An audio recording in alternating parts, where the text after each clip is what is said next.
Bonner is something different. This isn't serving soup and leaving for the day. It's thinking about why that line gets longer and how that relates to policy. Being a Bonner has meant that I get to share my story. Giving my all to something I firmly believe in. It means everybody coming together for a common goal, for something really awesome. It's a community of people who are passionate about loving and serving others. And I think that really transforms your service experience from something that's just something that you do to part of who you are. It's just something that seems so right to do. I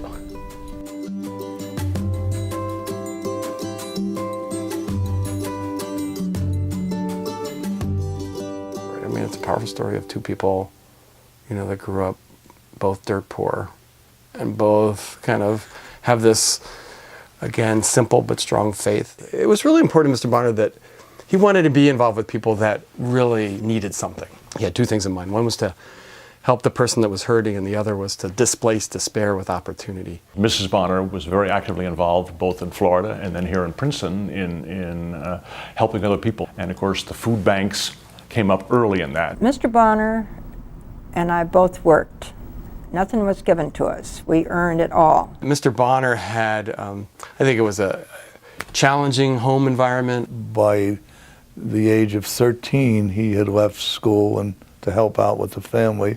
Mr. Bonner was a real estate developer and had real estate projects in Florida and Virginia and New York City and New Jersey. And he used to say to me that it's payback time. I think during the Depression, he got hit hard. And like some people after that, bounced back. But it's, I'm convinced that, the experience of how he grew up, the experience of kind of going through loss and disappointment and failure and then coming back up. And then, certainly Mrs. Bonner's story. I was born in Eagan, Tennessee. From there I went to Kentucky in the mining area. Mother had a restaurant. She also leased a building that was she used as a hotel. 4 o'clock in the morning we'd open the restaurant. 8 o'clock I'd go to school. I'd come back at noon and help her at lunch. And just the violence. She talks about a man being shot and killed in front of her and seeing that and kind of leaving the scene with her mom, the middle of the night and getting the train. Having to make a decision, do we go to Louisiana, to New Orleans, or do we go to Detroit? And she said that, she had seen a magazine that had a picture of J.B. Hudson, which is the jeweler in Detroit. And she said to her mother, if there must be jobs here because people are wearing nice clothes. She was working in kind of food services in Detroit, and that she worked at the Statler Hotel. She was working at the Statler in Detroit, and they brought her to New York. I met Mr. Bonner in New York at a dinner party where we both were, and he was with someone else, and so was I, but he learned where I was working, so he made it a point to come in and say, "Good morning. Would you like to go to a hockey game next Sunday?" I said, "I'm sorry, I'm busy. How about the following Sunday?" So he said, "All right, following Sunday." Mr. Bonner used to take her to ball games, to go to the Yankees. There's a story where the doctor who Mr. Bonner worked with examined Mrs. Bonner and came back and spoke to Mr. Bonner and said, you need her a lot more than she needs you. I think Mr. Bonner at that point was a millionaire, and that doctor, I think, spoke to something Mr. Bonner had already figured out. She was definitely the wind beneath his wings. I'd love to see him happy because he was so serious most of the time. I frequently would say, "Could I have a smile, please?" And then 1989, Mr. Bonner calls me and he says he's hired some other kid to help him, and that was Wayne.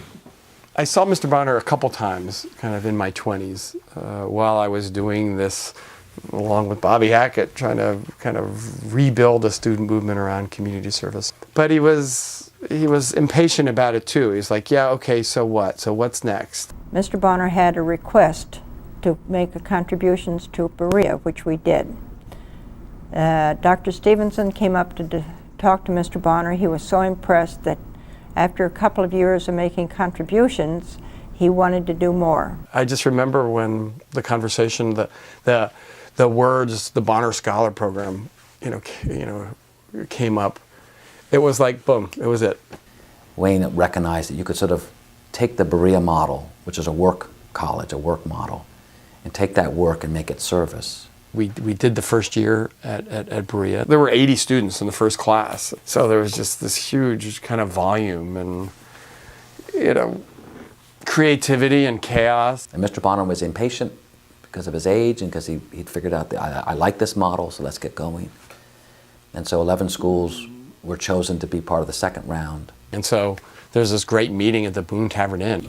Davidson was invited to go, and I was there with about 10 other college presidents. And we talked about this, and this was really kind of right down our alley as far as I was concerned. The fact that here were going to be some students who had this kind of in their guts to be servants in the larger community. If you invest in these students, not only will they get an access to education and do their service, but they will actually sort of transform both the campus and the community. I remember distinctly, after Mr. Bonner's death, getting a call saying, did I know what Mrs. Bonner plans to do? I had no idea. I didn't know what was going to go. I didn't know if I was going to have a job. And I said, I think she plans to come to the office Monday morning and continue working.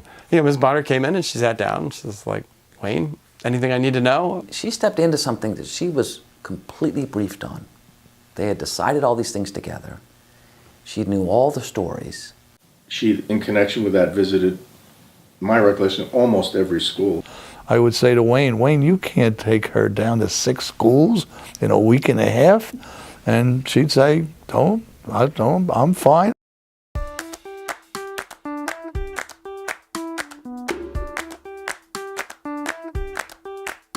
When Billy Bonner came to campus, oh my, she was such a magnet.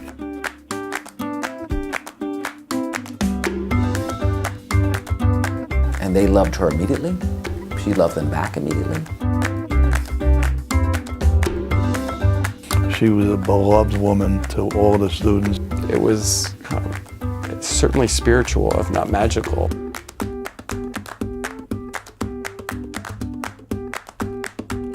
She had the strongest, firmest handshake. She'd shake their hands and say, stay in school, graduate. That was her refrain. We're doing it from the bottom of our hearts, not because we expect anything from them except get your education and finish 4 years. The things we had imagined in our wildest dreams happening close to 25 years ago have happened, are in the process of happening. We very much had this idea of that college students could make a difference in the world and that you shouldn't wait. But fundamentally, the reason it worked is look what was happening to these students. Look who they were. Look at their backgrounds, the challenges they'd overcome to even get to college. And look what they were becoming right before people's eyes. And that's a magic of service and giving of yourself. That impact was happening right away.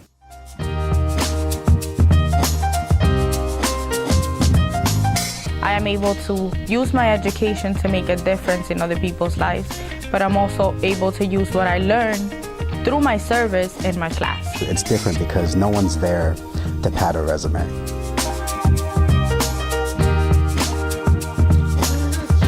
It has been this unexpected journey. Everywhere civic engagement is, Bonner's there. Bonner, for me, makes my education possible. I really appreciate that I can be a Bonner. It's actually shapes my career choice. Bonner to me is Bonner love.